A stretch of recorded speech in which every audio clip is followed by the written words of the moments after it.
Meeting. I'm going to call the meeting to order. And the first order of business is Pledge of Allegiance. But before I go into that, I just want to urge folks, if anybody wants to speak during public comment, could you please put your name in the chat or use under the reactions, use the hand raising option. And I will call on you when it comes time for public comment. So first order of business is Pledge of Allegiance. And I know Dr. Youngberg has a flag she can put up on the screen. I pledge allegiance to the flag of the United States of America, and to the republic for which it stands, one nation, under God, indivisible, with liberty and justice for all. Thank you. Is there anybody who would like to speak during public comment? Just raise your hand using reactions or put your name in the chat. I'm going to call on Kurt first. If Kurt, you would put yourself in the picture, put your camera on and give us your full name before you start speaking.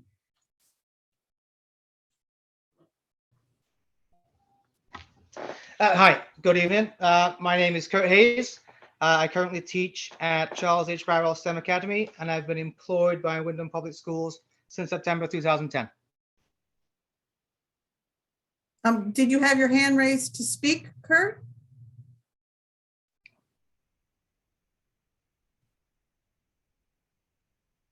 Kurt? You have your hand up like this on, electronically, the symbol. Do you want to speak during public comment?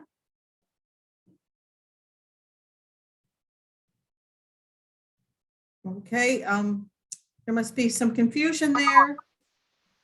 The next person who put their name in the chat is Raquel Luna. Raquel, if you could identify yourself and then you can speak.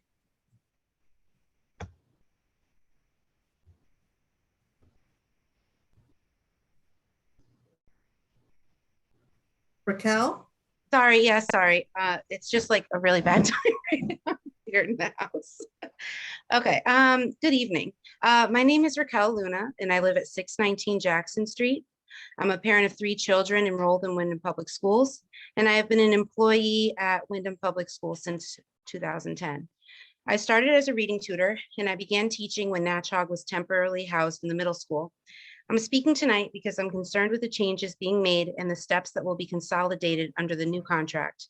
Instead of being 5 steps away from the top step, I will now be 11 steps from the top step. It's also upsetting because after my second year under this proposed new contract, I will have second-year teachers getting paid the same amount I was paid after over 10 years in the district. Teachers that I have mentored will be getting paid the same amount as me because we will now be placed on the same step. I also am curious how members have been placed on the steps since many have been combined.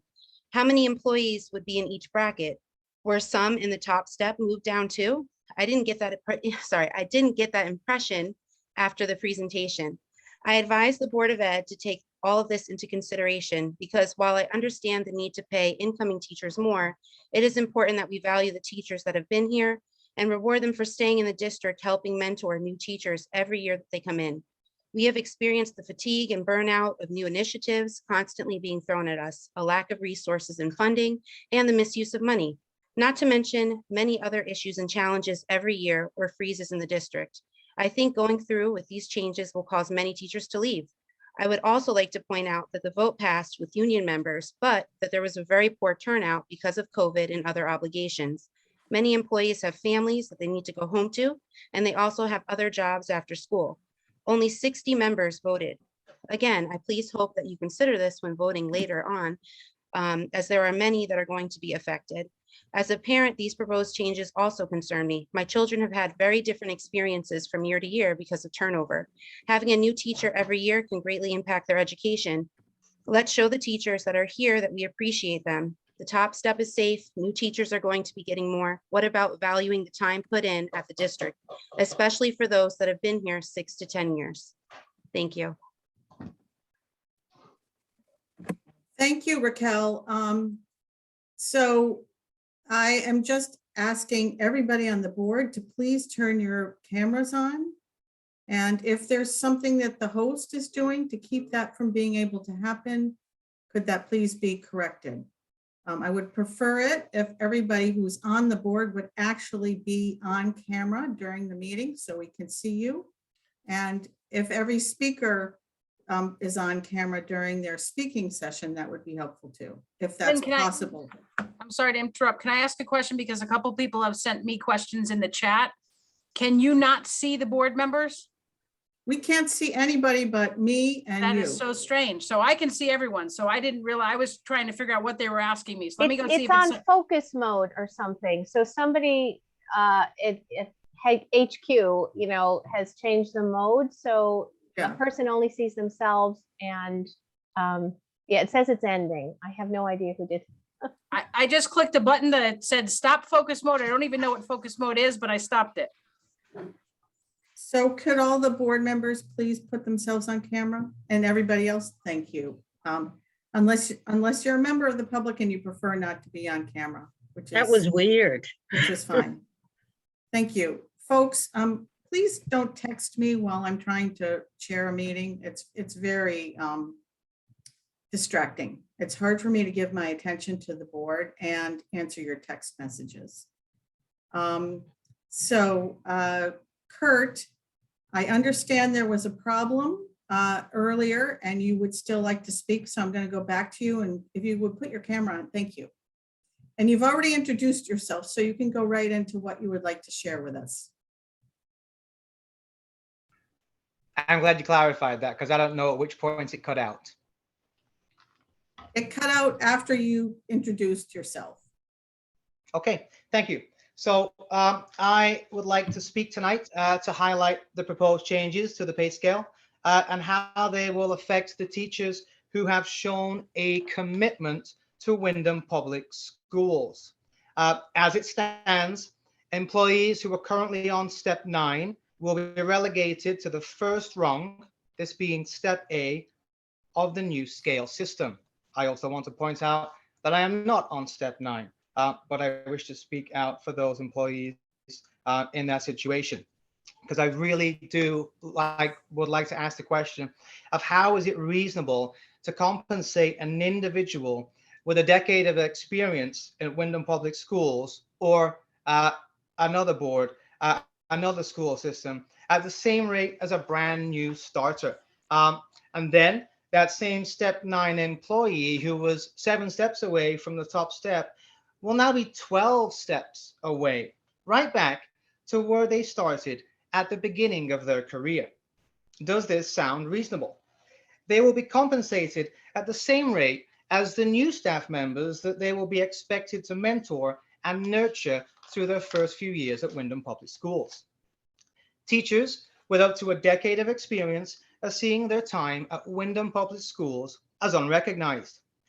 Teachers with up to 10 years of experience who've been working at Windham Public Schools, those teachers who have stayed and decided to make a career out of Windham Public Schools are not being honored.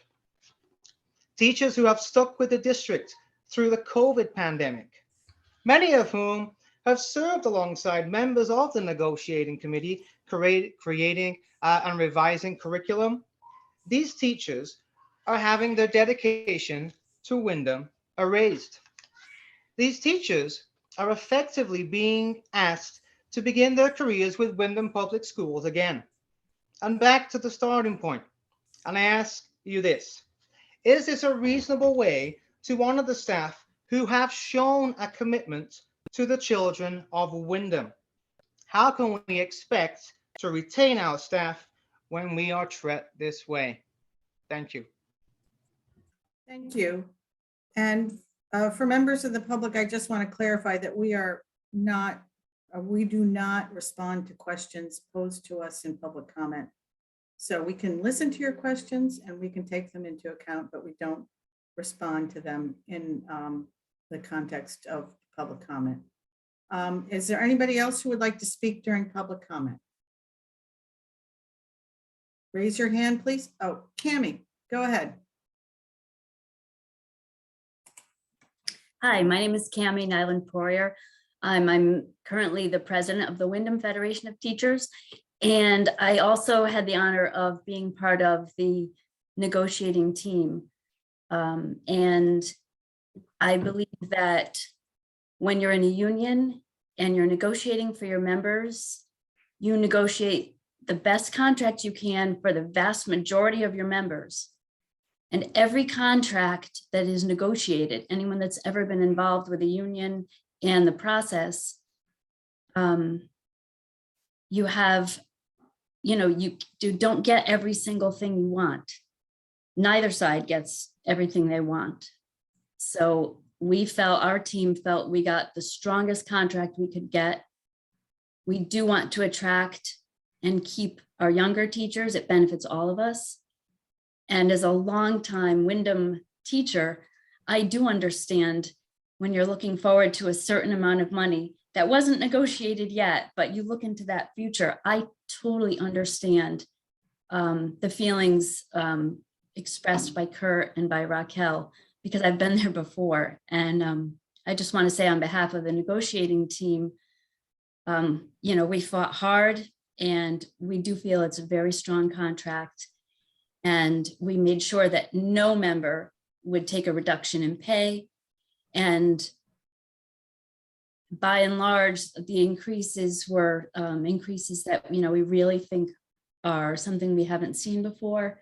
So, I'm grateful that we negotiated with this board who understands the value of our teachers.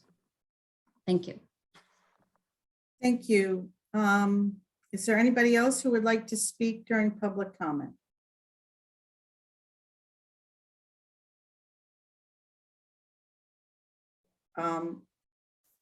Seeing no hands on either screen and not seeing anything in the chat, we're going to move on then. And I want to remind people that there is public comment at the end of every meeting also. So the first order of business after public comment is approval of the minutes from January 12th, 2022. I'd entertain a motion. Ilda, so moved. And seconded by Brenda. Motion made by Ilda, seconded by Brendan. Sorry, Brendan. And is there any discussion on those minutes? Okay. Holly, would you please take a roll call vote? Ms. Ide? Aye. Dr. Galucci? Aye. Ms. Ray? Aye. Dr. Caban Owen? Aye. Mr. Doyle? Aye. Ms. Haney? Abstain. Ms. Rivera? I saw Alicia's mouth say aye. Okay. Mr. Barr? Aye. And Mr. O'Neill? Aye. Thank you. Motion carries. Thank you, everybody. So we have a guest this evening, Representative Susan Johnson, who represents Windham, is here tonight to present a acknowledgement to Barrows. And so I'm going to turn it over to you. And who is here from Barrows to virtually accept the award? No, the principal's here for Oh, sure. there's Tim and Robert. Okay, thanks. So Susan, they're on your screen. And go right ahead. Thank you so much, and thank you for inviting me to be here. And thank you all for your great work here in Windham. And I am working also to make sure that we get the resources that we're supposed to get. And I'll go through that after I present this citation because of the great work that was recognized in the U.S. News and World Report by the Barrows STEM Academy. And I just want to say that how this has been great work. And because of that, and the ranking of being in the 30th percentile in Connecticut, that we are very, very pleased to be part of that and be part of the management of the Barrows STEM Academy. So with that, this is from me, the Representative Susan Johnson, also Representative Brian Smith and State Senator May Flexer. And this is to recognize the Board of Education and the good work from the STEM Academy. So it's signed by President Pro Tem Marty Looney and Speaker of the House Matt Ritter, and also Secretary of the State Denise Merrill. And so we are very pleased with your great work, and we want to be able to continue to support the work for all the schools in the Windham region here. And so thank you so much for that. And who is accepting this citation? Representative Johnson, thank you for presenting that on behalf of Barrows and all our staff and students. And I know we're going to continue to strive in the future to continue to make this sort of list right here, and hopefully even better. So we don't want to steal from one of the Windham greats, Brian Crudden. We don't want to strive for mediocrity. We want to keep pushing forward and always getting better. So thank you, and I appreciate it for all of Barrows. Hey, you're very, very welcome. And again, so just quickly, I want to go through a couple of things. I just want to, when you have good news, you have to be able to celebrate your victories, right? And so one of the things that we had this last legislative session were some financial victories that we have finally been working on for years, ever since I've been there, to try and work on how our districts like Windham, that have so many state properties, that have so many nonprofit organizations where we don't receive any tax resources, we had not been recognized and paid for those things. So one of the things that will help us all, whether you're in the school budget process or the town budget process, is the fact that we're going to be getting another $1 million a year for the payment in lieu of taxes, because of we have the state university, Eastern Connecticut State University, we have the hospital, we have the airport, and we have many nonprofit organizations here that create a situation where those are not paid in terms of adding to our tax base, and I think that that's something very important for us to consider. So finally, there's a new system that's been put in place since the 1970s. The old system was in place, and we were treated the same as other districts that had many more resources. Now we're recognized for the limitations we have in terms of the property tax base, in terms of the overall income of the people, and we are recognized for that. So I'm very pleased to be able to share that with you. The other thing that I want to share with you, I think it's really important, and you've got these things, I think, in your yeah, excuse me, Susan, we don't have long for this section of the agenda. We have a lot on our agenda tonight. Sure. So I wanted to just stress to everybody that the materials that Representative Johnson is referring to, she sent along to the superintendent, and they are in your packet. Right. So, you could spend a minute or two synopsizing what else you'd like to share with us, and then we really need to move on. Thanks. Thank you for that. Thank you so much. And I just want to also share with you the fact that because of the Connecticut Coalition for Justice and Education funding litigation, we were able to utilize the information in that and show the disparities between the different communities in terms of funding. And that has brought us to a negotiation to bring education cost sharing funds to the town, to increase it by $1 million each year till 2028. So we should be doing much better in that regard. The other thing I just want to quickly share with you is the litigation that's led to these things.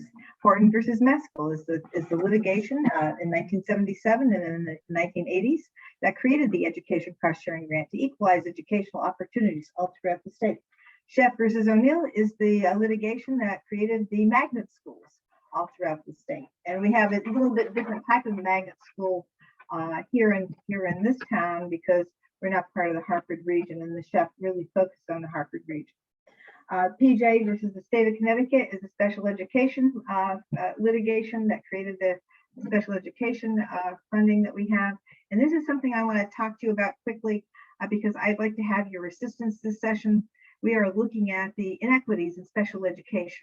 As you know, the state does not fund the municipalities until after 4 times the pupil cost for special education. After that, it'll pay for everything up to about 80%, and then you pay the rest. We pay the rest. So we want to do more equalizing of the special education requirements. These are federal requirements that we have to meet.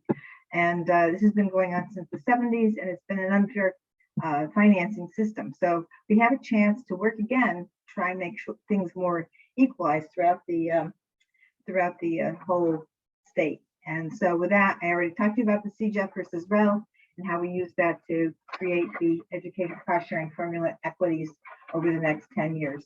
So thank you so much for inviting me, and thank you for your good work. And thank you, Madam Chairman. Thank you. And certainly board members who are interested in knowing more about what might be happening around the special education funding, why don't you get in touch with me offline and we'll figure out a way to communicate any concerns or support we'd like to make as board members. Thank you. Thank you for that, because I really would like to get some feedback from you and work on that and bring some force to the discussion at Capitol. Thank you. Okay, thank you. Congratulations again to Barrows. We really are proud of your work. Thanks. So now we're on to the superintendent's reports. There are a lot of things to report, and Dr. Youngberg is going to run us through them. So just giving you the COVID update for today, we had 16 positive cases, and I've just taken snips from our COVID dashboard. Everyone should be familiar with it at this point. Gives you all the locations where those positive cases occurred. We still have a fair number of students in quarantine or isolation. You can see down here on the bottom left-hand side of the screen. It's far less than it has been, but it's still over 100, which is still troubling. 5 staff members in quarantine, in isolation, excuse me. And on the right-hand side of the screen are all the resolved cases that either the staff or the students have experienced. And again, I always want to shout out to the nursing team who keeps track of all of this. We meet every day at 3:15 to go through where we are with that. So kudos to the nursing team and our COVID team in general. There was a vaccine clinic this afternoon or this evening at Natchog Elementary School. That's a clinic in conjunction with Griffin Hospital. They vaccinated 59 more students. 15 of them were first doses, so we celebrate that. It's good news. There has been some talk about the statewide mask mandate potentially being ended in February. We are listening to things on both sides. If that does happen, currently Windham, the town of Windham has a mask mandate. So as a public school within that municipality, we would follow along with their mask mandate just to make sure everyone's clear on that. I want to continue to shout out to the town's emergency management team. They have been wonderful. We meet every Tuesday. They have just been incredibly responsive. Anything we need, the school system needs, they've been willing to help us out in any way. We have, in the process of waiting on our 3rd shipment of just test kits. We actually are not in need of masks right now, but the state is continuing to donate both masks and test kits to public schools and municipalities. There's some discussion, at least at the superintendent's level, where they're looking to potentially request for the deadlines on the ESSER funding to be extended. I don't know which ESSER funds they're talking about specifically, but everyone acknowledges that COVID has made it very difficult for us to spend that money, whether it's the fact that we can't hire people or the supply chain issues are stopping us from getting products we're trying to purchase. So there is discussions about potentially asking for an extension on those funds. So I will obviously keep the board updated with any information. In terms of student and staff attendance, you can see our little chart there. The student attendance is starting to rebound. It's nowhere near where we need it to be, but it's at least on the way up. And the staff attendance has also improved. Our first week back, we were about at 84.3%. And this past couple days, the week here, January 24th to the 26th, we're up to 91.6. So we're seeing some positive increases in staff and student attendance, which we track every day, because there have been days where it's potentially a school would have to close because we couldn't staff it appropriately. So we are watching these numbers very carefully. Going straight, you want me to keep going in my report? Yep, thanks. You're welcome. So this is a picture actually of the Mr. Thompson and two folks from Grow Windham. This is a partnership between the core, our core program, which is our alternative high school. They are using a hydroponics lab to grow, in this case, it's lettuce inside.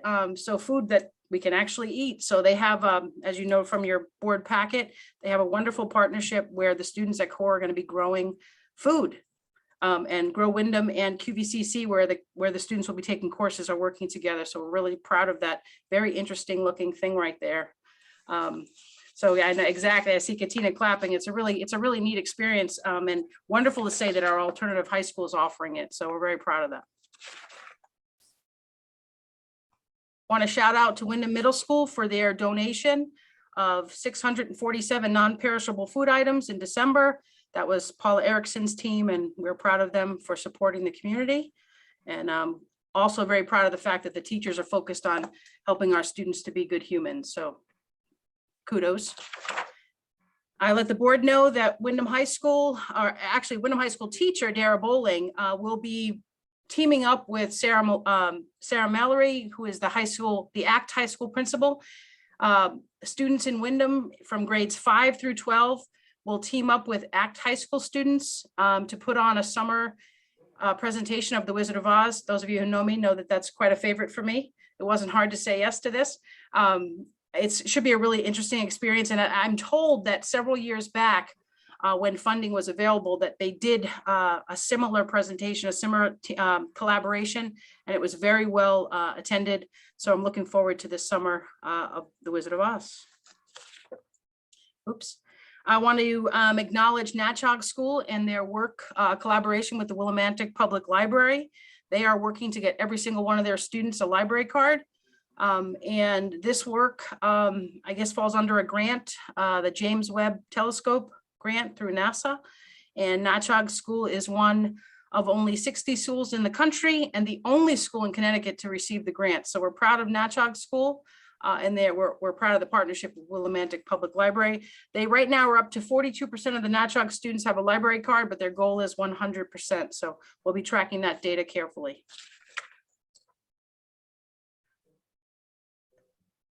Just to give the board an update on the budget preparation, we are in the process of finalizing or prioritizing our capital improvements list.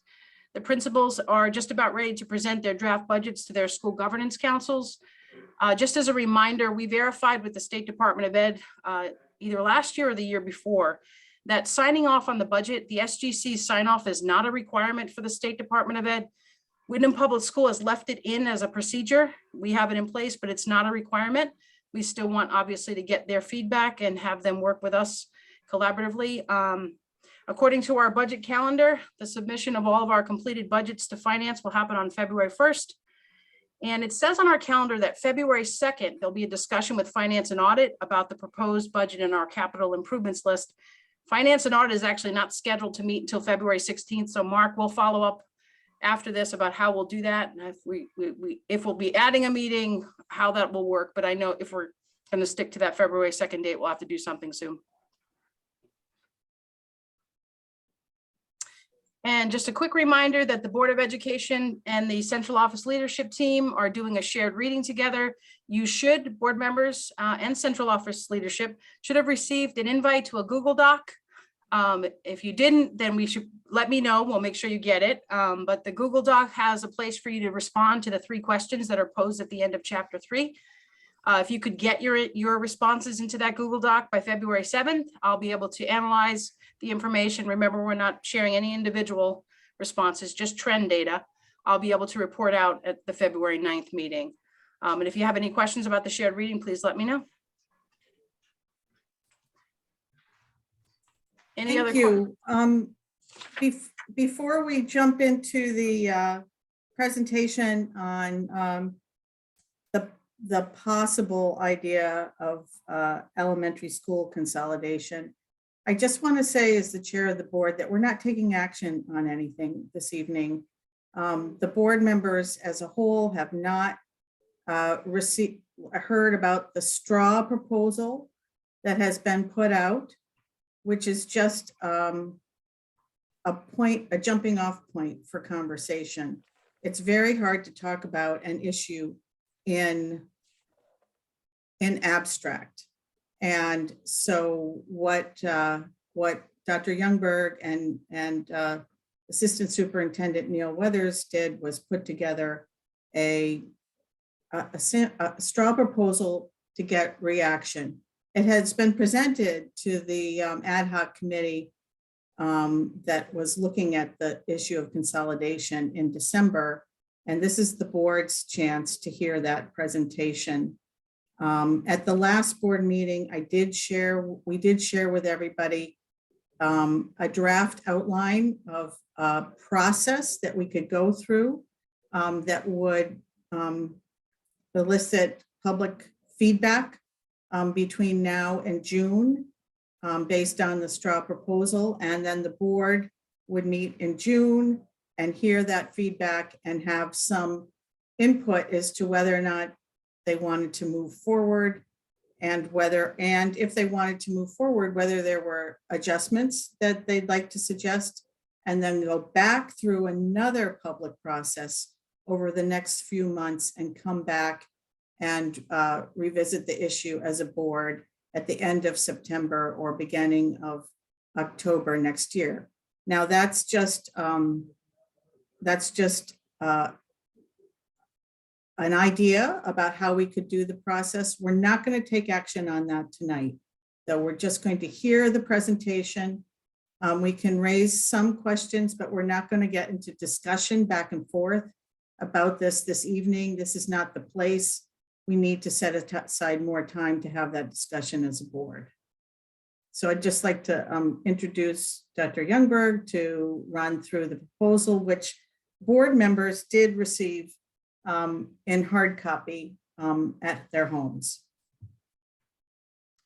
Okay, so this is a proposal to reimagine Windham Public Schools to basically redesign the district while we're looking at consolidating elementary schools. It was originally given on December 7th to the Elementary Consolidation Committee. The follow-up presentation happened last night where we answered any questions that they posed from December 7th's presentation. And obviously tonight we're presenting it to the board. I know I saw Mr. Roach, Bob Roach from Fryer Architecture is on the call. Hi, Bob. And some of his responses to the questions I posed from last night's presentation are included in here, and he's obviously available. He even has a slide in the presentation just in case, but available to answer questions if we get to that place tonight, or perhaps it's at the next meeting when the board has a chance to hash it out. But I did want him to be here. All right, I'm having trouble advancing my slide here. There we go. Okay, so the goal tonight is to provide the Board of Education with my proposal for the elementary consolidation and district redesign. And it, in my opinion, addresses all of the issues and bulleted on your screen. It expands the offerings for elementary students. It ensures equitable access and results, or it ensures equitable access. Results is another discussion. It provides adequate instructional resources. It allows us to attract and retain highly qualified staff, and it keeps us functioning as a fiscally responsible organization. From this presentation, I hope we will have the discussion about what the next steps look like, and obviously how to solicit the community and get their feedback on how they feel about this proposal. And it's just one proposal. I put this quote into the presentation for two reasons. The first, this is a presentation about elementary school, and it really is about acorns to mighty oaks, but it's also about the redesign of a school district. And I do think that this school district has gone through some pretty incredible experiences at this point. And I think we do have to look at things a little bit differently. I think that we have the opportunity to redesign the district and take us to a place we've never been before, achievement-wise and engagement-wise. But I think it requires us to look at things differently than we've looked at them before. So from acorns to mighty oaks, both the students and the district in general. All right, I believe firmly that the Windham elementary students deserve all of these things, as I mentioned in the opening slide. all of these things I think we can address by doing a district redesign like I'm proposing tonight.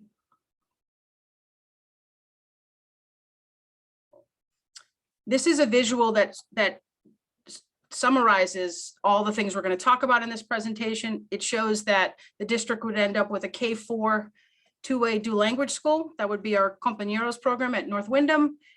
North Windham right now, half the classes are unilingual and half are dual language. We would move that school to a full dual language school. Windham Early Childhood Center would be relocated to the high school, which is the plan already. That will house our 3- and 4-year-olds. Sweeney School would become our K-2 school for all the students, kindergarten through 2nd grade students. Windham Center would be our 3rd and 4th grade school.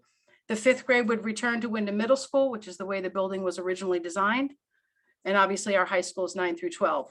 We wouldn't be making any changes to our STEM Academy, which is a K-8 school that was recognized earlier tonight. As I mentioned, Bob Roach from Fryer Architecture is here if there's questions.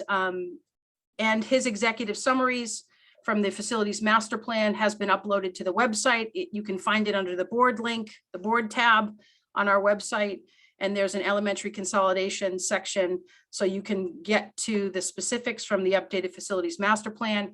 It is important to note that the closing of Natchog School was actually voted on by the Board of Education in 2011, in the school year 2011-12. As was the addition that we're going to talk about, adding on to Sweeney, was also proposed 10 years ago. Nothing happened as a result of that. So we'll keep going in the presentation, but Bob is here if anyone has any specific questions. All right, why a district redesign? So basically in the presentation, I'm going to go through all of the reasons that I believe lend themselves to redesigning the district. One of the biggest issues is that looking at our current student data, our student enrollment has dropped significantly, and we added a new school. In 2013, we built the STEM Academy, opened up another elementary school. This is a pretty staggering data point. I really am having trouble advancing my slides here.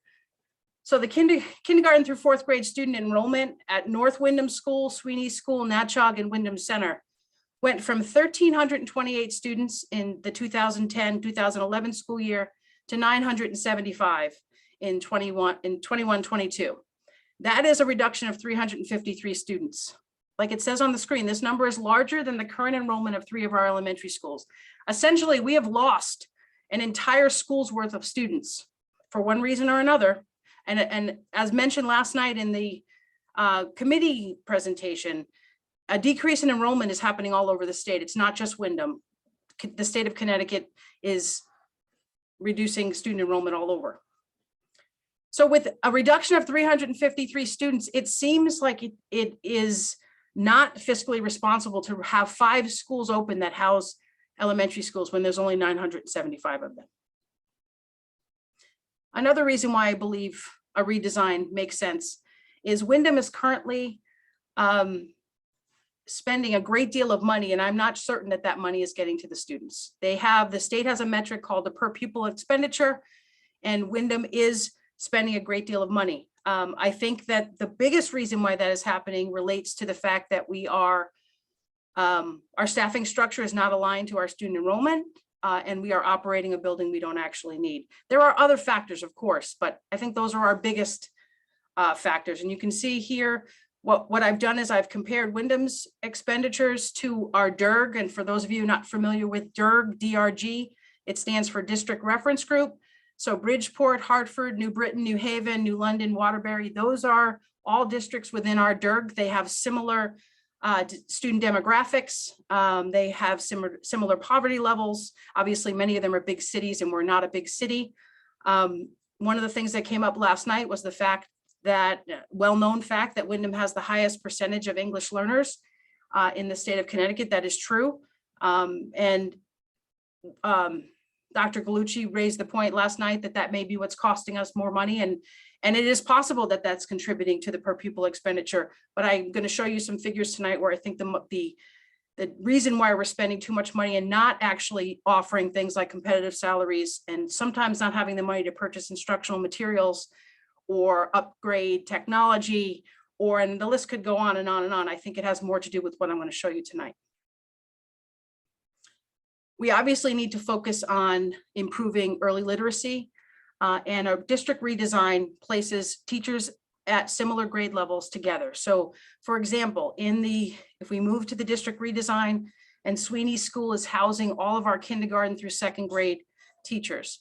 That means all of those early literacy specialists, the kindergarten, first grade and second grade teachers are all together in one building. All of the resources for those young learners are in the one building. They have the ability to offer professional development that's focused on those grade levels. It would require less instructional supplies, potentially, like for example, the redesign actually reduces classrooms. So we wouldn't have as many classroom libraries necessary or instructional materials for teachers. And we're going to talk more about that. But we obviously have a need from the data that's on the screen. We have a need to improve our overall student achievement. And I think this is one way to do it. It's obviously this is a structural change. There are other things that have to happen, but I think this structural change lends itself to developing staffs that are focused on student achievement improvements.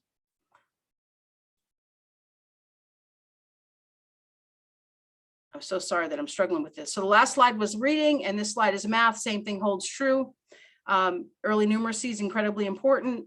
So at any level, whether it's K-2, 3-4, or even through our 5th through 8th grade students, having the students grouped together by grade levels does allow for us to address some of the adult needs, which we know changes in adult behaviors, changes in instructional practice is what drives improvements in student achievement. Okay, I've mentioned some of these things have been mentioned before, but I'm going to just go through them real fast. The Singleton classroom, for those of you who might not know this, we have a specialized one-way dual language program in our elementary schools right now. We're very proud of the program, but it does create a situation where a teacher is all by themselves. They don't have someone to collaborate with. So there might be one first grade teacher or one second grade teacher, and there isn't a partner. One would be in the unilingual side, one would be in the one-way dual side, and it creates singleton classrooms, and that's not the most effective way for professionals to function. They should be working in a way that allows them to collaborate. Again, the redesign puts us in a position to build those PLCs and focus on key grade level standards. We already talked a little bit about the instructional resource allocation and having those developmental experts on site and the focused professional development. Sorry. And where it says in the slide supporting documents, the board members have all been provided with a giant packet of supporting documents so that they could go through the presentation and look at the data. Once we get through this, I'll have it available for the community to view on the district's website. Another reason why the redesign is beneficial to our students would be the fact that we would have the ability to offer more specials classes and specialized focus areas for our elementary students. We currently offer art, music, physical education, and technology. We could open up and ensure that our elementary schools had talented and gifted programming, instrumental music, potentially foreign language, library research studies, drama, STEM. I mean, the list could go on and on. This particular redesign would allow us to have up to 6 specialist teachers in each of our elementary schools. This is another reason and a very logical reason when you think about it from a fiscal standpoint. And I know closing a school and redesigning a school that's not where people go. But the reality is, the reality is the district struggles to get adequate budgets. This is the last 7 years of budgeting. And you'll notice between the 2014-15 school year, you can look all the way to the right as our approved budget column, and the 21-22 school year, we got about $5.5 million, an increase of $5.5 million over 7 years. That's about $790,000 a year. Everyone knows, well, I shouldn't say everyone knows, but people who know what it costs to run a school system understand that that's not a lot of money.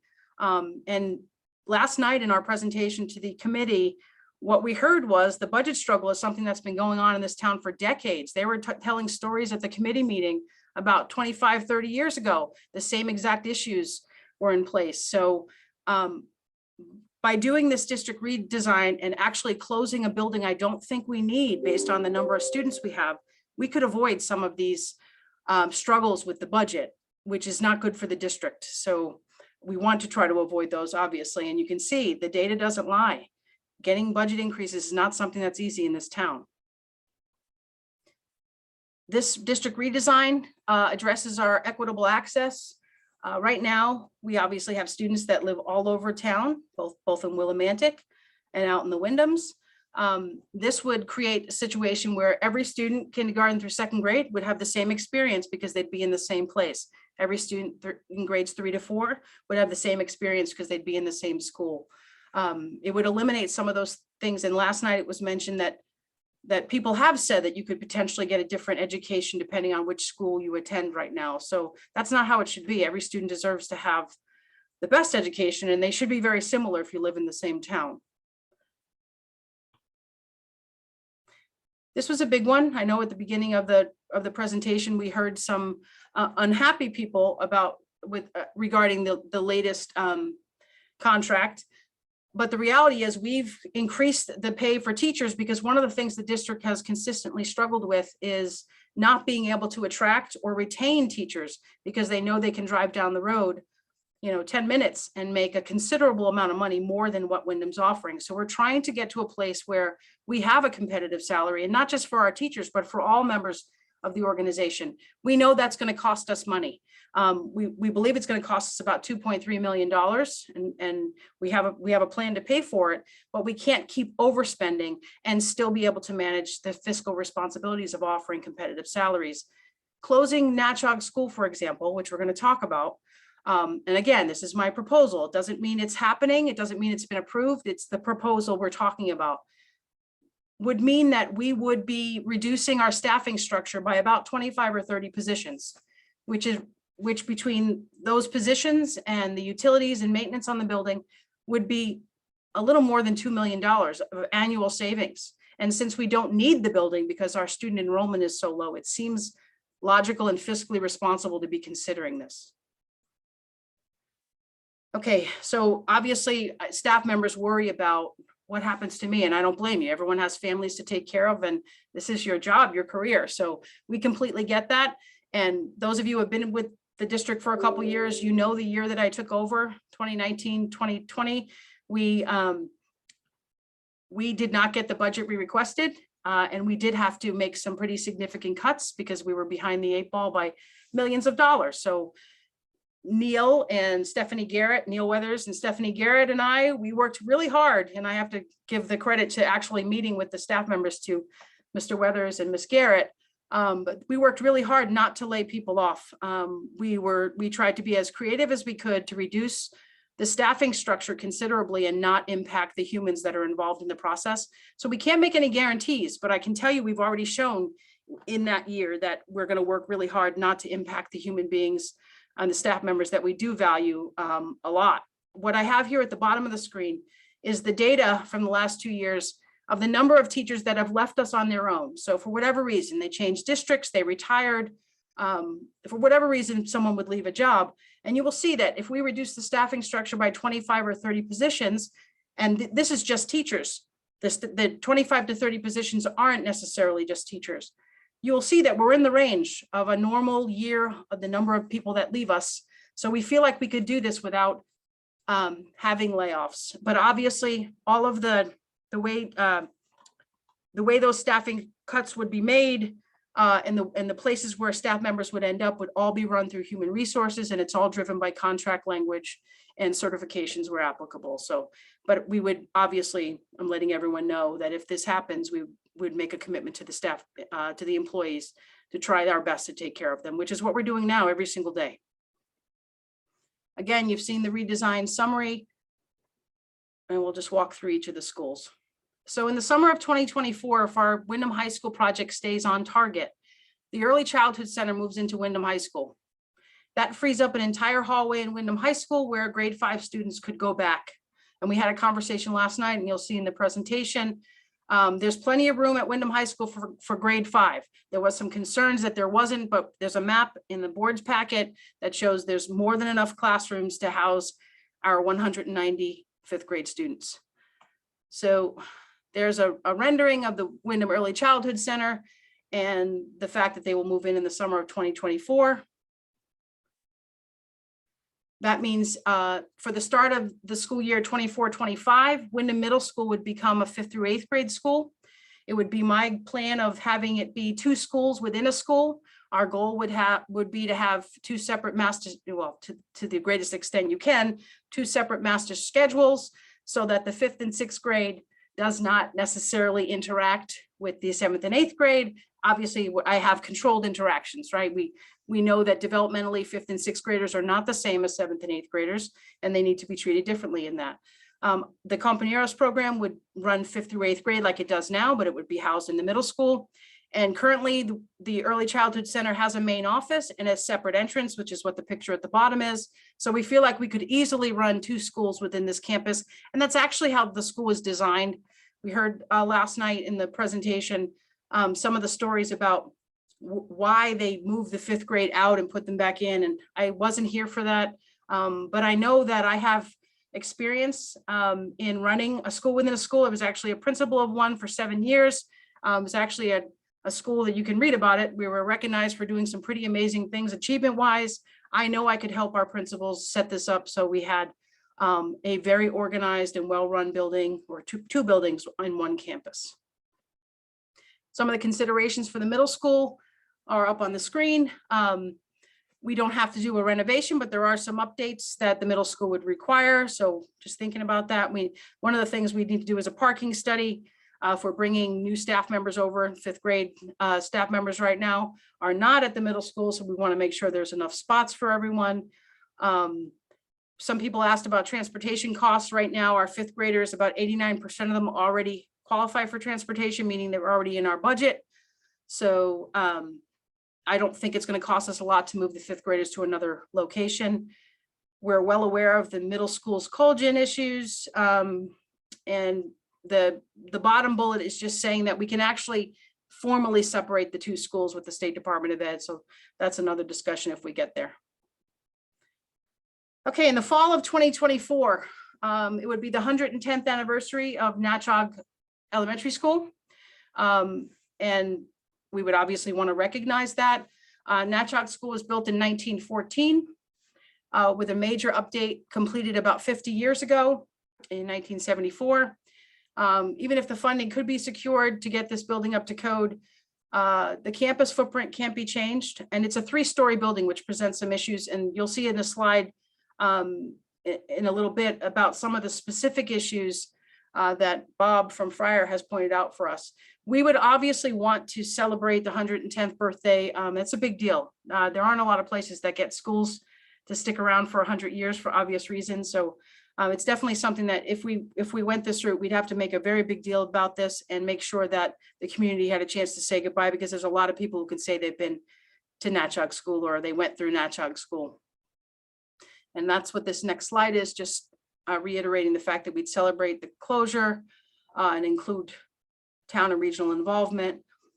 We would need to do a Kramer-like clean out of the building, meaning that it would take us a long time to fully vacate the space like it did for Kramer. And then obviously we'd be collaborating with the town. As I mentioned earlier in the graphics, Sweeney School would become the district's K-2 school. I do believe that this school would be best suited to take on a small addition. It would make more than enough room for what I view as about 360 students attending in one specialized program. Could we fit the students we have without the addition? Probably, but it wouldn't be a very comfortable situation, and I don't recommend it. I really think that the small, this is a map of Sweeney, which you'll find in your packet, board members. And this is just the red outline is the small addition, which would allow the school to have a new gymnasium, PE office and storage, a new kitchen, art room, music room, staff lounge, bathroom, classroom, and 6 offices for support personnel. This particular addition would cost about $6 million, which will be mentioned further in the presentation. There's a full addition, which if the full addition could be added to this building, it actually is would give us enough space or give us as much space as Windham Center currently offers us now. So there's potential to think about how we support our students in Windham in a couple different ways, but I am recommending that the small addition be added to Sweeney. And again, $6 million is what we've been quoted for, and some other things to consider.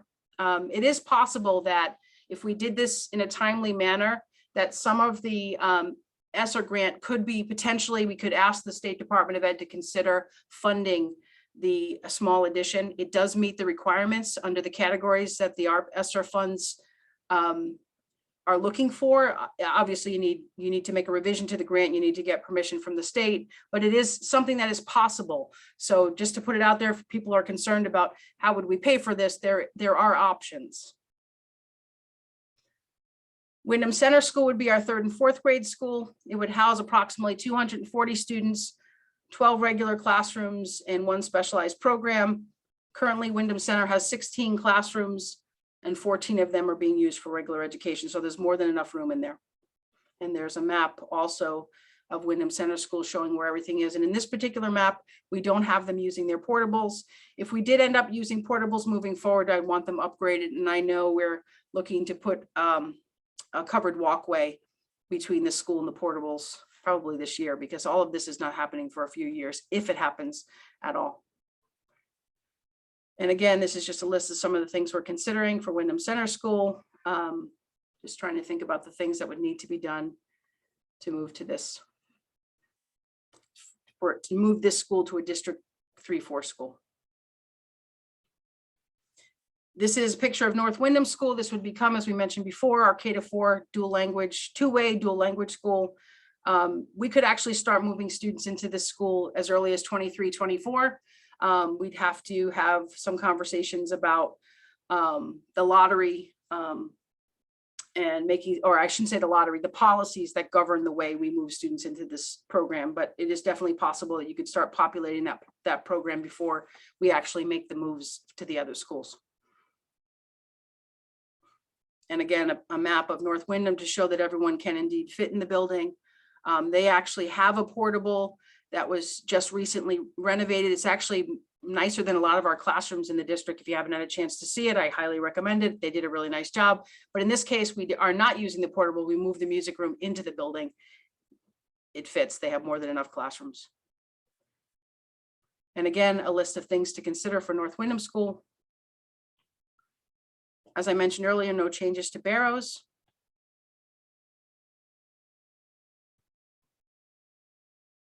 And this is just a list of some of the things we considered, like we looked at transportation to figure out what would be the impact of eliminating NATROG's buses.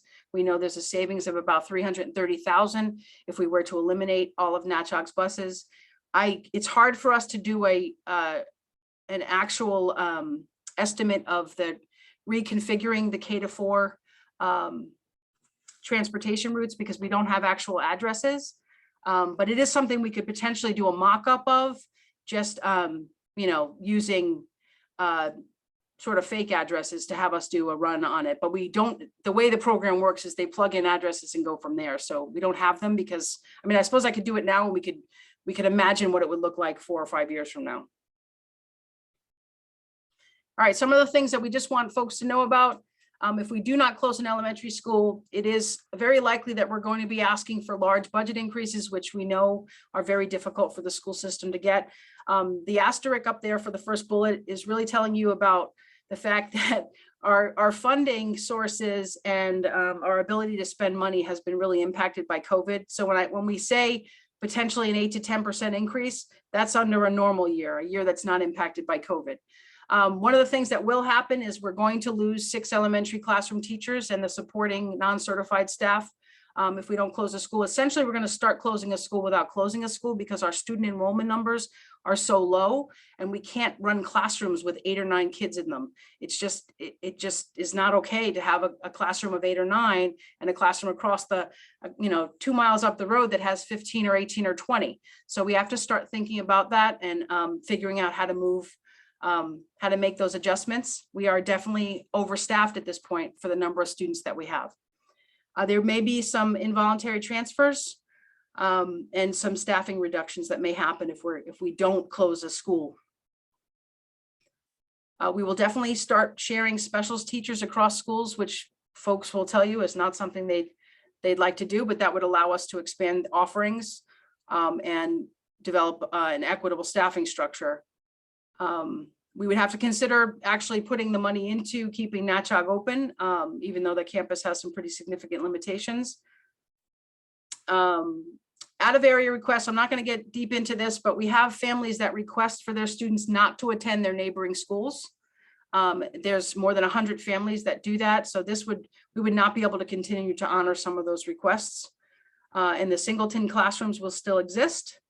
And there will be, we will continue to have inequities across our schools. And we also believe that there's going to be a need to redistrict the entire community soon. We haven't been notified by the state that that's something we have to do yet, but we already see the numbers climbing in terms of our high needs populations in certain places. So we think that that's going to happen. So what I'm trying to do here is just help us think about a new way of looking at the way we're doing things here in Windham, planting that seed so we can grow those mighty oaks. That's sort of the goal. So the rest of this presentation, Ms. Ide, is actually the answers to the questions that the committee brought up. So I don't know if you want me to go through them or how you want to do this, but that was the basic presentation. And like I said, everything else from this point on is addressing the questions that were raised. So I'm just going to take the pulse of the board right now. Giving me, how many of you would like to go through the questions this evening? Give a thumbs up. Board members. I don't blame them. Okay. Would you like to then move into putting questions out for Dr. Youngberg, which may or may not already be answered in the follow-up information to this, and then we can put it on hold and have a more full discussion with time set aside to do that after people have had a chance to absorb this, because some board members are really absorbing this for the first time. Some of you have seen this several times. So would people like to just put questions out right now so that we can figure out what we might need to address before we have a discussion as a board? I saw that Cody had his hand up earlier. I wasn't ignoring you. I was just holding until the end, Cody. Yeah, no, it's okay. I wasn't sure if anybody was able to see it either. Could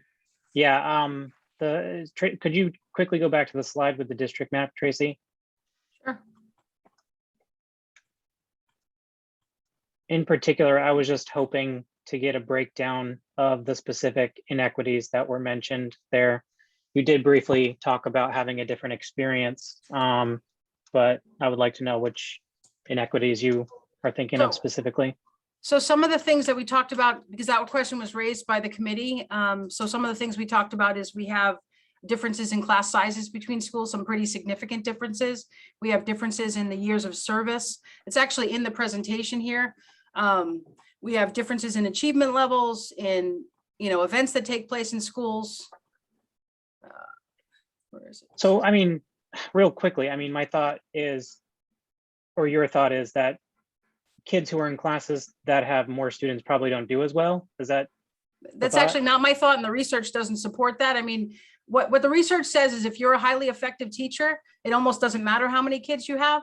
But the general sense is most people think if I have fewer kids, I'm going to be able to do better with them. I mean, that's the general sort of logical way to approach it. The research says something opposite. But my point of the inequities, it's more like variations or variable points. You can still see my screen, right? Yep. So for example, if I'm a first grader, some of my first grades have 11 students in them. Some of them have 22. There's got to be a difference in those experiences based on those class sizes alone. 9 students in grade 3 or 21 students in grade 3. It's a very different experience. So that's one of the things that. Sorry, what is the goal in making everyone have the same experience? So it's not about making everyone have the same experience. It's about making everyone have the same access and opportunity. Okay, to what end? Highest levels of student achievement. Okay. So we're concerned, so we know that students now, because they don't have the same access to the same experience, they're not performing well? So this is sort of a theory of action. I'm saying that I think there's some of the variability I can take away by creating district schools. It's a theory, right? We have to play it out. I think, like it mentions on the screen, I think that some of the things are less likely to happen if we have a K-2 school versus having 3 schools all over the place across the board. Okay, Cody, we're not gonna have a full discussion about this evening. Yep. Are there any other questions you'd like to put on the table? It seems that you'd like to have more information about what equity really means and why that's desirable. I would like to keep probing these questions. I think it's important. We're making major decisions here, so. Okay, well, we can do that. We can do that, but tonight we're just getting questions on the table. Any other questions? Mary? Yeah, there is a combination of kind of factual or, snapshot of the district presented, but also a kind of point of view. So I think that is, has to be smoothed out if it's going to be presented in an objective way. That's just one point. The other point is, have you addressed the downside to doing this? The disadvantages. And there are studies that show that schools are the one institution in low-income neighborhoods that still exists when many other things have left. Having an empty lot, I see that there's even the idea that maybe Nashville won't even be standing, which is, a very disturbing picture to present, right, in that area. But I do think that we need a more nuanced view here, and we have got to also talk about the disadvantages of this plan. And I do think there has to be an acknowledgement that, students, should we be letting parents choose to opt out of a school? I'm not sure about that, but, having a differential of the class size can be addressed in different ways. And I, of course, have sent numerous questions, additional ones as well, just questioning what's the ideal size of these elementary schools, and when was it determined to be that? I have never wanted the portables to remain. So it seems like, even if we do a reimagining, we're still having some things that are not optimal. I will leave it there because I realize we have, time.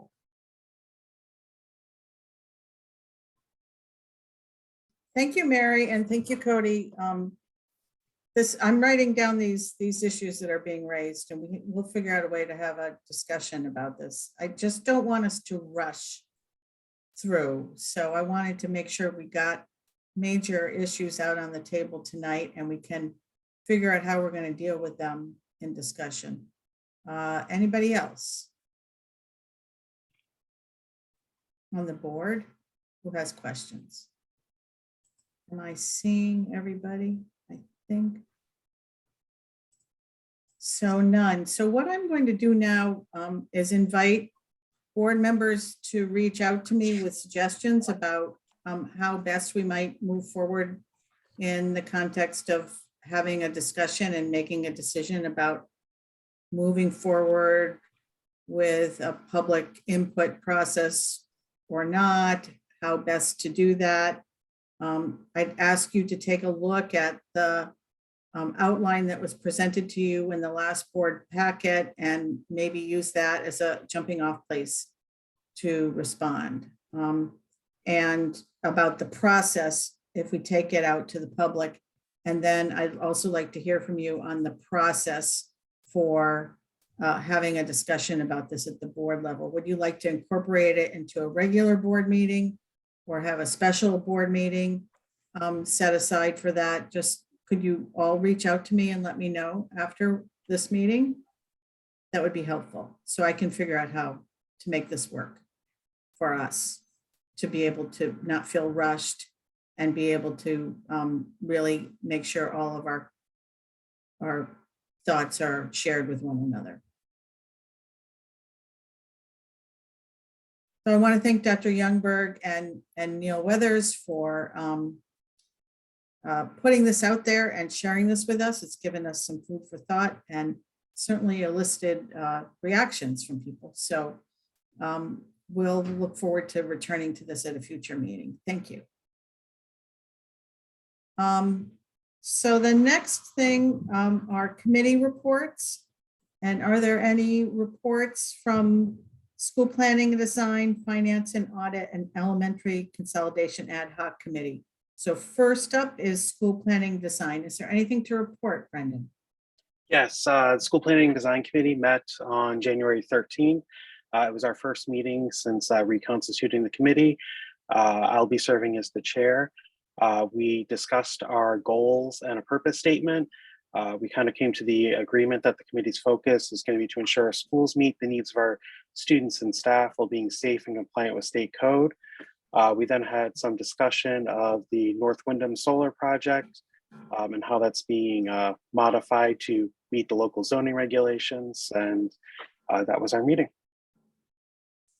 Thank you, Brendan. And the meeting schedules for the committees are posted on the website. And anybody who wants to attend those meetings is more than welcome to. Finance and Audit, Mark. Yeah, we met. We started off with a presentation from the consulting firm that reviews our retirement plan for the for our non-certified staff unions. There was some discussion about how much money to budget or whether we need several different options. Rita was going to get more information from the consultants and report back to the committee as to where we thought, what level of support we felt we were supposed to be able to put forth this year. We reviewed quickly a list of the purpose and the goals. I sent out a printed copy, made some edits to that, which we will discuss again at the next meeting. We discussed the possibility that we may end up, I don't want to say surplus, I want to say under budget this year, though it's early to tell whether that will actually happen, but we did discuss potential of where might we spend money if we end up having extra to spend. Again, it goes back to the issues that Representative Johnson raised, that in some cases it's a matter of we have the money, but we don't have staff that'll hire, or we don't have the ability to get the equipment because of delay. So we're looking at those options. Those are the journal transfers, which are in the board packet again for approval. The committee recommended those be done. We looked at the year-to-date operational budget and utilization of the ESSER funds. And with the eye towards what we have to spend, what we need to spend on, and what's the availability. I know there were several suggestions as to where we might spend some of this money, which we gave to Tracy, and I guess we'll talk again at the next meeting. And I think that was it. Thank you, Mark. And again, once the committees finalize their goals and their purpose statement, that will be all posted on the website. So members of the public who have any questions about what these committees are focusing on, especially for those of you who are watching, and you may know that we've created 2 new committees this year too. So there's more going on at the committee level than there has been in the past couple of years. And then finally, Paula, would you like to report on the Elementary Consolidation Ad Hoc Committee, the Ad Hoc Committee on Elementary School Consolidation? Yes, we had our meeting last evening. It was probably one of the best attended that we've had. Board members were present. Unfortunately, I think there are still what some members feel are some concerns. Bottom line is we were unable to bring a recommended proposal to the Board of Education. It was decided that we would meet again for further discussion before we felt that we could do that. And I think one of the other concerns is that once we do have a proposal to start reaching out to the community, whether it's the school governance councils or workshops, in order to start getting some information out to the public and getting some feedback from them. Thank you, Paula. Mary, you have your hand up. Oh, that's from before. Let me take it down. Okay, okay. Thank you. Thank you, Paula, and thank you to the members of that committee for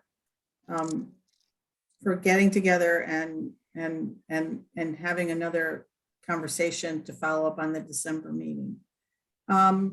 So with that, we're going to go into executive session next, which is just for board members and specific staff and our attorney. So I would entertain a motion to go into this executive session for discussion and possible action regarding the Windham Federation of Teachers and Nurses contracts and discussion concerning an attorney-client privilege communications related to legal steps for addressing a personnel matter. So moved. So moved. So moved Second. by Katina, seconded by who? Who Mark and seconded? Paula. Mark and Paula. Well, I let's think it just was say a Katina, joint second. a joint second by Paula and Mark, but choose one of them. Mark, we'll just say Mark. It's fine. Is there any discussion on that before we go take a vote to go into executive session? And everybody on the board has the link to go into, to move out of this and go into the executive session. So, Yeah, Lynn, I have a question. yes, Just logistical. We're switching over to the other Zoom, then returning to this one for the rest of the yes, meeting? yeah, Okay. okay. I This meeting understand. will stay open without us and just suspend activity while we're in executive session. So we leave this meeting and then join Yes. the other, and then we rejoin. Yeah, Thank you. yes. Okay, thanks. It's a little complicated when we're doing it virtually. So Holly, would you take a roll call, please? Ms. Ide, Aye. Dr. Galucci, Aye. Ms. Ray,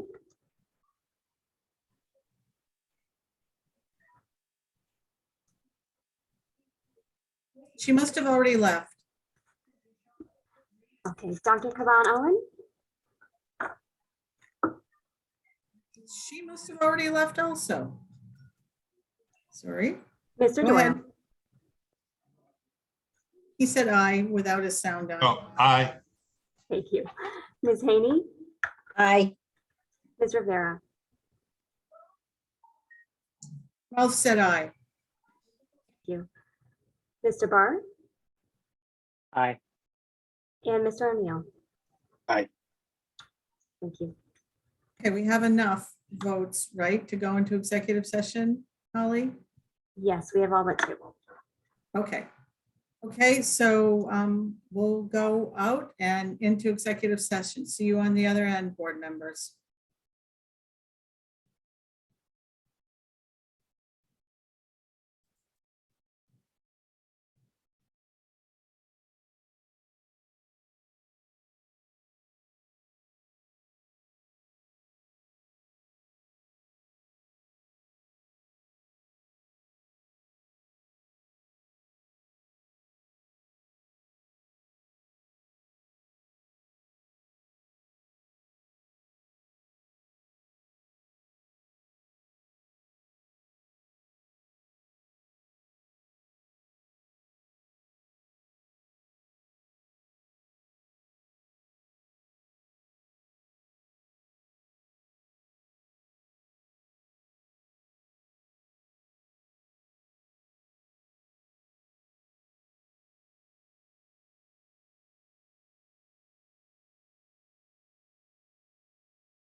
Alicia, are you a board member?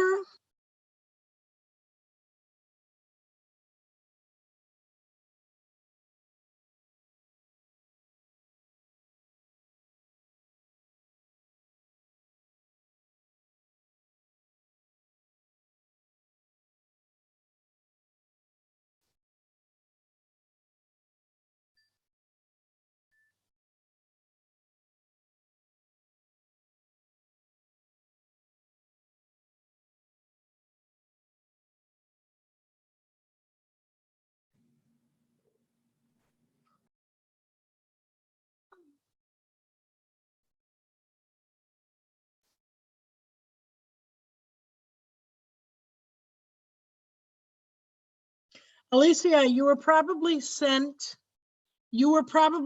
a link to the executive session in your email.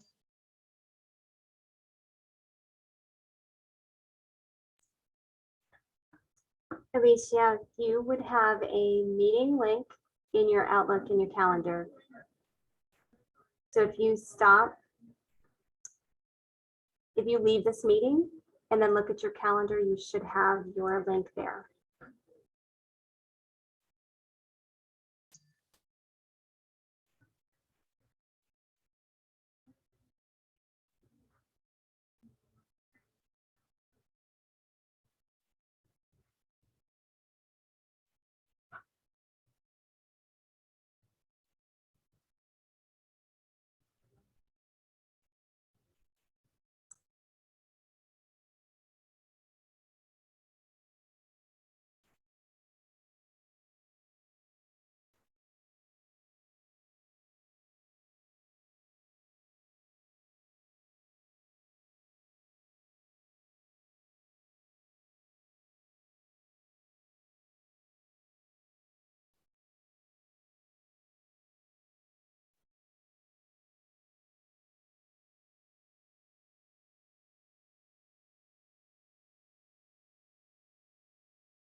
Okay, is everybody back from the board? Alicia, we missed you. Got Alicia, Mark.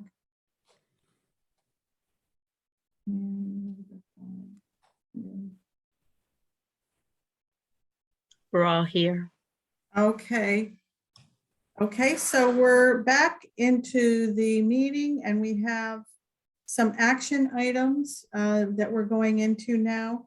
But before we get into the action items, I'd like to entertain a couple of motions. First, I'm gonna go to you, Ilda. The board makes a motion to add the nurse's contract to the agenda. Do I get a Second. second on that? Second. Okay, motion made by Ilda, seconded by Mark. Any discussion? If not, we're not voting on the contract. We're voting to add it to the agenda right now. So Holly, would you take a roll call vote, please? Ms. Hyde, Aye. Dr. Galucci, Aye. Ms. Wright, Aye. Dr. Kaban Owen, Aye. Mr. Doyle, Aye. Ms. Haney,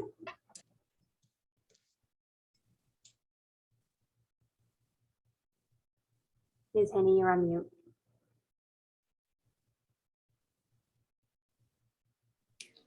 Paula, I think she's talking to you. Oh, I'm sorry, I didn't hear. Aye. Thank you.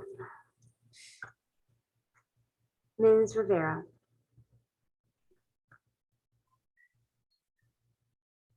Alicia, she's talking to you. Alicia, are you voting in favor of adding the nurse's contract to the agenda? Is she still connecting to audio? Yeah. We'll just have to pass over her. She can't. okay, Mr. Barr, Aye. and Mr. O'Neill. Aye. Ms. Rivera, Alicia, are you voting to add the nurse's contract to the agenda? She cannot hear you. We're going to have a tutorial for Alicia after this meeting, please. Holly, Okay. would you mind doing that so that she can participate more fully? certainly. Thank you. So I guess we're just going to have to call it then. Anybody else you need to ask to vote? No? No. Okay, thanks. Shall I move I'll- Ms. Rivera as I'll- abstained? I guess so, because she can't seem to hear us. So, Thank you. Katina, you would like to put a motion on the table? Yes, I would like to move that we add to the agenda the approval of the Windham Federation of Teachers contract. Second. Seconded by whom? Paula. Paula, seconded by Paula, made by Katina. Any discussion? Okay, Holly, would you mind taking a roll call vote, please? Ms. Hyde, Aye. Dr. Galucci, Aye. Ms. Ray, Aye. Dr. Kaban Owen, Aye. Mr. Doyle, Aye.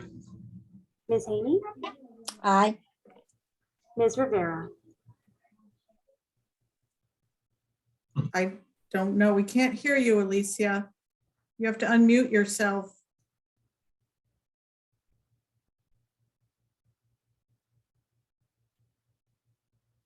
Can you give us a thumbs up if you're voting in favor? Okay, she gave us a thumbs up. thank you.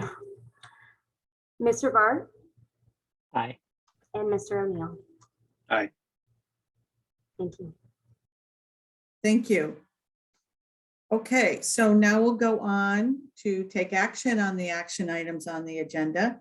And the first action item on the agenda is approval of the nurse's contract by the Board of Education. Who would like to make that motion? Paula, and then a second. Do I get a second? Second. Second by Mark. Is there any discussion? Okay, We'll do a roll call vote on this, please, Polly.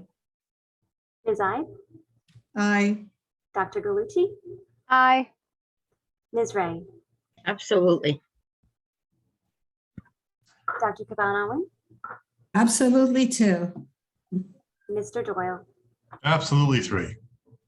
Ms. Haney, How can I not? Absolutely. Ms. Rivera, You want to give us a thumbs up? Okay. You did. Mr. Barr, Abstain. and Mr. O'Neill. Oh, what the heck? Absolutely. Thank you. Okay, that motion passes. The next action item is approval of the Windham Federation of Teachers contract by the Board of Education. Who would like to make that motion? So Aye. moved. Oh, Katina, Katina, I'll second it. seconded by Ilda. Any discussion on that? Okay, we'll take a roll call vote, please, Holly. Ms. Ide, Aye. Dr. Galucci, Aye. Ms. Ray, Absolutely. Dr. Caban Owen, I have to repeat, absolutely. Mr. Doyle, Yes. Ms. Haney, Yes. Ms. Rivera, She gave a thumbs up. Mr. Barr, Abstain. and Mr. O'Neill. Aye. Thank you. Thank you. So moving right along, and this information was in our packets, amendment of the December 8th, 2021 regular meeting minutes, and the explanation and the revised amended minutes were sent to us for this meeting. I'll entertain a motion. So moved. Second. Moved by Mark, seconded by Ilda. Any discussion? Okay, we'll take a roll call vote, please, Holly. Ms. Ide, Aye. Dr. Galucci, Aye. Ms. Ray, Aye. Dr. Caban Owen, Aye. Mr. Doyle, Aye. Ms. Haney, Aye. Ms. Rivera, Mr. Barr, She gave us, Abstain. and Mr. O'Neill. Aye. Thank you. thank you. Next, we have approval of the budget transfers. They were recommended to us by the Finance and Audit Committee, which reviewed the budget transfers and made that recommendation. The details were in your packet. I'll entertain a motion. So moved. Second. Motion made by Mark, seconded by Ilda. Is there any discussion? Okay, we'll take a roll call vote, please, Holly. Ms. Ide, Question, Lynn, just wanted to comment. Oh, yes, sorry, Cody. Sorry. Just, I still haven't gotten around to meeting with Mark and I wasn't able to attend the last finance meeting, so I'll be abstaining again. Sorry, I'm making a trend of it tonight. It's a lot. It's a lot. Thank I'll be you, Joe, getting, for, I'll be getting in touch with him soon. okay, thanks. We'll take a roll call vote. Holly. Thank you. Ms. Ide, Aye. Dr. Galucci, Aye. Ms. Ray, Aye. Dr. Caban Owen, Aye. Mr. Doyle, Aye. Ms. Haney, Aye. Ms. Rivera, Aye. Woo. Mr. Barr, Abstain. and Mr. O'Neill. Aye. Thank you. Okay, now we have a couple of policy actions that we're going to take. This is after several readings. The first is I'll entertain a motion for approval of the Windham Code of Conduct for federal procurements policy. So moved. Second. Second. Made by Katina, seconded by Ilda. She beat you, Brendan. So is there any discussion on this? Okay, we'll take a roll call vote, please, Holly. Ms. Side, Aye. Dr. Galucci, Aye. Ms. Ray, Aye. Dr. Caban Owen, Aye. Mr. Doyle. I'm sorry, I didn't catch that. Aye. Thank you. Ms. Haney, Aye. Ms. Rivera, Aye. Mr. Barr, Aye. and Mr. O'Neill. Aye. Thank you.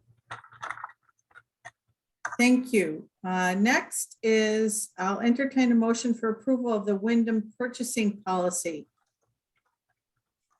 So moved. Moved by Katina. Do I get a second? Second. I was waiting for Brendan. Okay, seconded by Ilda. Okay. Any discussion on Paula, this? seconded Paula by seconded. Oh, Paula seconded it? Okay. Any discussion? Okay, we'll take a roll call vote, please, Holly. Ms. My Side, hand up again there, Lynn. sorry. Oh, your hand. Oh, Cody, sorry.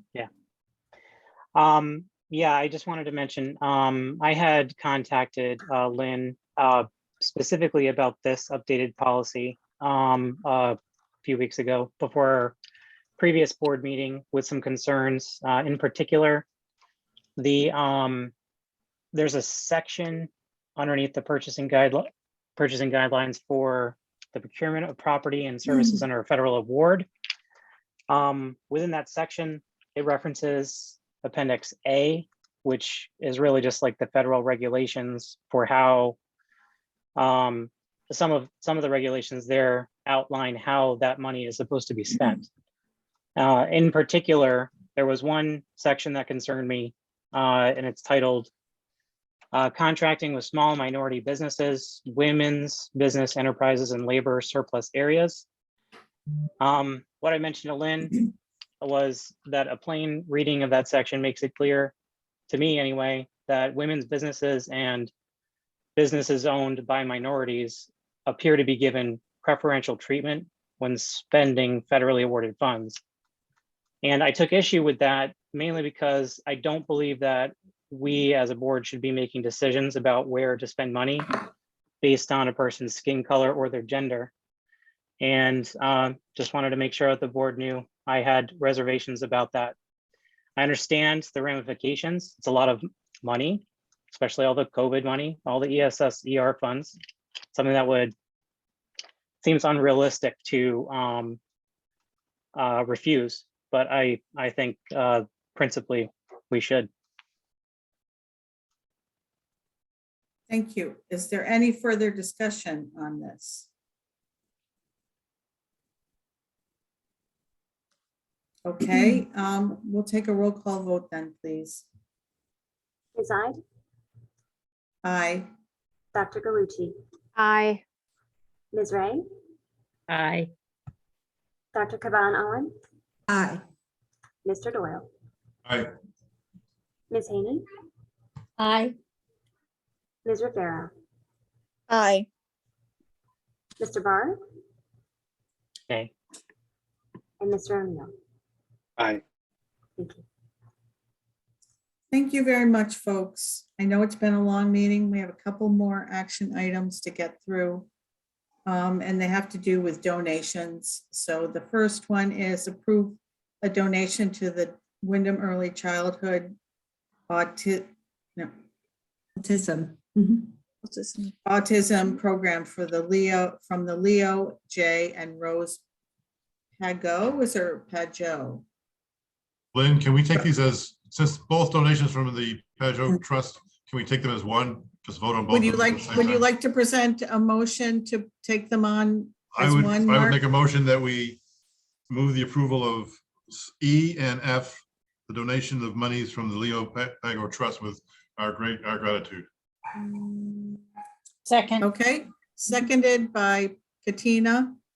Any further discussion?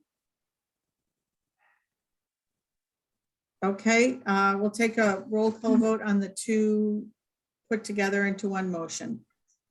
Ms. Side, Aye. Dr. Galucci, Aye. Ms. Ray, Aye, thank you.